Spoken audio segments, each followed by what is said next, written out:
Bakit nagbabayad ka ba? Hindi. O, hindi pala eh. Ano mo sa doon eh, naiikabitan naman ako. Kaya nga, nakikikabit ka nga eh. Tapos hindi ka nagbabayad, di ko pa yung magagalit.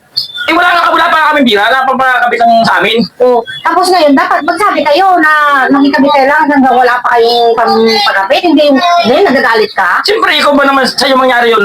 Nanonood ka tapos bigla ka na wala ng internet. Magdadahil ka rin siguro. Eh, so, ibig sabihin, kasalanan pa namin. Oo, dapat hindi dapat alam nyo. Patay ang kapit ng password. Sinasabi ko eh, ikaw na nga nakikikabit, ikaw pa yung magalit ngayon. Siyempre, gano'n talaga yun. Bakit ganun talaga yun? Ganda-ganda ng Bakit tanong kasi ko hindi eh. ka makakabit ng sarili mo? Wala pa kang bira. Ito ang maging ngayon ba yan? Ay, ito kasi yung, di ba nagpalit tayo ng password, tapos ngayon nawala daw sila ng internet. Eh, syempre, pinapalitan natin yung ano, tapos nga nagagalit ngayon. Ba't yung nagalit ka naman niyo, pre?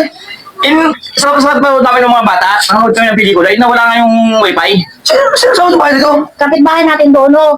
Eh, ang tanong, hindi man siya nagbabayad eh. Nakikabit lang eh. Nakabit lang siya. Oo. Hindi siya ba siya ni monthly? Hindi.